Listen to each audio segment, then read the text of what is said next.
ভালো আছেন? বসুন। সকাল সকাল আপনাদের টেনশন বাড়ি দিতে আসলাম। আসলে কথাটা যে বলতেই হবে এমন না, তারপরও ভাবলাম বলেই যাই। না, তাতে আপনারা সাবধান হতে পারবেন। কি এমন কথা যেটা শুনলে টেনশন বাড়বে, সাবধানে থাকতে হবে? যদিও টেনশন না বাড়তো, কিন্তু আপনাদের কথা শুনে এখন তো টেনশন বেড়ে যাচ্ছে।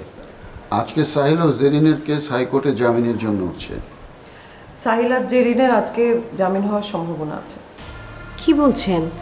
এটা তো আসলে সত্যি আমাদের জন্য খুবই চিন্তার বিষয়। জামিনে যদি ছাড়া পেয়ে যায় তাহলে তো আবারও সংগঠিত হবে। ওরা তো ভয়ঙ্করভাবে জেকে বসবে।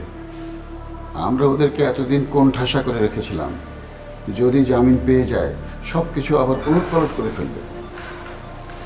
কিছুদিন একটু স্বস্তিতে নিঃশ্বাস নিচ্ছিলাম, সেটা আর সম্ভব হলো না। আসলে হাইকোর্ট যদি জামিন দিয়ে দেয় আমাদের তো কিছু বলার নেই। আচ্ছা, হাইকোর্ট কি এটা বুঝবে না যে সাহিল এবং জেরিন ওরা ভয়ঙ্কর অপরাধী? ওরা যে বাইরে বের হয়ে আসলে অনেক বড় ক্ষতি করে ফেলবে মানুষের, এটা কি তারা বুঝবে না? সন্ত্রাসী হলেও জামিন পাওয়ার অধিকার তাদের আছে, আর কোর্ট যাই করুক আইনের বাইরে যে নিশ্চয়ই কিছুই করবে না। আইনের মধ্যে থেকে কোর্ট যে ডিসিশন দেবে আমরা সেটা মানতে বাধ্য। সত্যি সকাল সকাল মনটা আসলে খারাপ করে দিলেন। হ্যাঁ, আমার বোনটাকে নিয়ে আমার উদ্বিগ্নতা আবারও অনেক গুণ বেড়ে গেল। আমরা তাহলে এখন উঠি ভাই। এখনই উঠবেন? অফিসে যেতে হবে না? উঠে অফিসে যাব।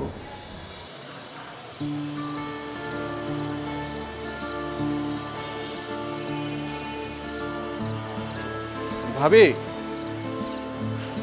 কি ব্যাপার? তুমি কোথাও যাচ্ছ নাকি? হ্যাঁ, একটা জরুরি কাজে বাইরে যাচ্ছি, কিন্তু তোমার বাসের টিকিট তো সন্ধ্যার পরে।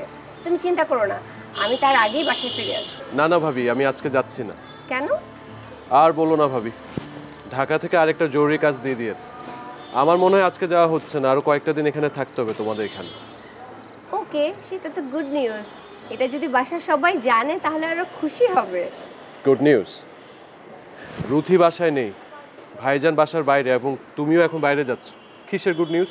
আমি বাসায় একা একা কি করবো বলো? বোর্ড হবো না? তা তো বটে। আচ্ছা, তুমি একটা কাজ করো, তুমিও বাইরে থেকে একটু বেরিয়ে আসো। সেটা অবশ্য মন্দ বলনি, কিন্তু যাবোই বা কোথায়? আচ্ছা, রুতি তো বাসার বাইরে বেশিক্ষণ থাকে না। তুমি ওকে একটা ফোন করো, ওকে ফোন করে ওকে নিয়ে বাইরে বেড়াতে যাও। গুড আইডিয়া ভাবি, আমি এখনই ফোন করছি। ঠিক আছে, তুমি কথা বলো, আমি শিওর।